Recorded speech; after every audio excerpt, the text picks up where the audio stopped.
ఏదైతే డ్యామ్ ఎదురుగా మనం ఉన్నామో ఈ పాత బ్రిడ్జి వరకు వచ్చి కూడా చూడాల్సినటువంటి పరిస్థితి కనిపిస్తుంది. 6 గేట్లతో కూడా నీటిని దిగువకు విడుదల చేస్తున్నారు.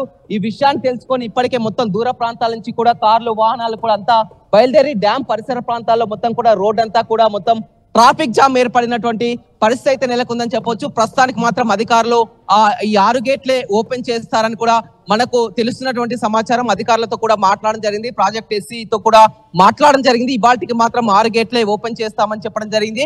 అయితే ఇదే విధంగా వరద ప్రవాహం కొనసాగి మరింత వరద ప్రవాహం పెరిగినట్లయితే మరొక 2 గేట్లను కూడా ఓపెన్ చేస్తామని చెప్పారు. ప్రస్తుతం మాత్రం 6 గేట్లతో కూడా నీటిని దిగువకు విడుదల చేస్తున్నటువంటి పరిస్థితి కనిపిస్తుంది. ఏదేమైనప్పటికీ కూడా ఇవాళ తెలుగు రాష్ట్ర ప్రజలు అంతా కూడా సంతోషంలో మునిగి తేలుతున్నారు. ఎందుకంటే గత 2 ఏళ్ల పరిధిలో కూడా ఆయకట్టు కింద క్రాప్ హాలిడేని ప్రకటించి రైతుల వరకు కూడా పంటలు మీరు వేసుకోవద్దు, నీరు అందించలేం, సాగునీరు కాదు తాగునీటికే కష్టాల పాల్పడాల్సినటువంటి పని ఉంది కాబట్టి మొత్తం కూడా ఆ క్రాప్ హాలిడే ప్రకటించి కూడా గతంలో అధికారులు చెప్పడం జరిగింది. కానీ ఈసారి మాత్రం మొత్తం కూడా సాగర్ ప్రాజెక్టు నిండుకుండలా మారడం, ఎడమ కాలువకు నీటిని విడుదల చేయడంతో లక్షలాది ఎకరాలకు కూడా నీరు అందుతుందని చెప్పవచ్చు. మన తెలంగాణ పరిధి చూసినట్లయితే ఎడమ కాలువ సాయంతో నల్గొండ, ఖమ్మం 2 ఉమ్మడి జిల్లాల పరిధిలో 10 లక్షల ఎకరాలకు కూడా సాగునీరు అందుతుంది. అదేవిధంగా మొత్తం ఆ ఎడమ కాలువ పరిధిలో ఉన్నటువంటి కాలువలన్నిటిని కూడా ఇప్పటికే రిలీజ్ చేసి చెరువులు కుంటలు కూడా పూర్తిగా నింపుకున్నటువంటి పరిస్థితి కనిపిస్తుంది. నిన్న మొన్నటి వరకు కూడా అటు హైదరాబాద్ కానీ నల్గొండ ప్రాంతానికి కానీ నీరు అందించాలన్నా కానీ చాలా వరకు నీరు క్లిష్టమైనటువంటి పరిస్థితి కనిపిస్తుంది. కానీ వాళ్ళ మొత్తం కూడా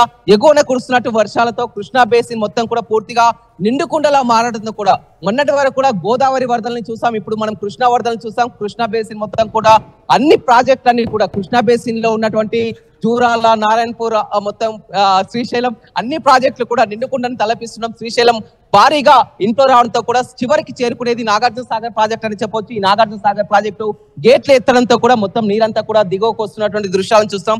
ప్రస్తుతం మాత్రం 6 గేట్లు ఎత్తారు అధికారులు. మాత్రం ఈ రోజుకు మాత్రం ఈ 6 గేట్లనే చెప్పవచ్చు. వరద ప్రవాహం మరింత కొనసాగితే పెరిగే అవకాశం ఉంది, కానీ ప్రస్తుతం మాత్రం ఈ 6 గేట్ల ద్వారానే నీటిని విడుదల చేస్తున్నారని చెప్పుకోవచ్చు. Manoj. Right Ramesh, thank you for the updates. నిరంతరం కవరేజ్ గా ఆర్టీవీ మీకు ప్రకృతి దృశ్యాలను చూపించే ప్రయత్నం చేసింది. నాగార్జున సాగర్ డ్యామ్ 2 సంవత్సరాల తర్వాత నిండుకుండలాగా మారింది. డెడ్ స్టోరేజ్ నుంచి ఎవరు కూడా అంచనా వేయలేకపోయారు నాగార్జున సాగర్ డ్యామ్ కి ఇంతటి స్థాయిలో వరదని వస్తుందని చెప్పి కూడా శ్రీశైలం గేట్ పులిచింతలపాటి చేరే అవకాశం ఉంది. ఇక నిండుకుండలా మారినటువంటి నాగార్జున సాగర్ డ్యామ్ ని చూసి ఇరు రాష్ట్రాల ప్రజలు కూడా సంతోషం వ్యక్తం చేస్తున్నారు. ఇరు రాష్ట్రాల ప్రభుత్వాలు కూడా సంతోషం వ్యక్తం చేస్తున్నాయి. ఇటు సాగునీటి కోసం ఇరు రాష్ట్రాలకు కూడా ఈ డ్యామ్ వరప్రదాయనిగా అని చెప్పొచ్చు. ప్రస్తుతానికి కేఆర్ఎంబి పరిధిలో ఉంది ఈ పూర్తి స్థాయి డ్యామ్. కేంద్రం బలగాలు అక్కడ మోరించి ఉన్నాయి.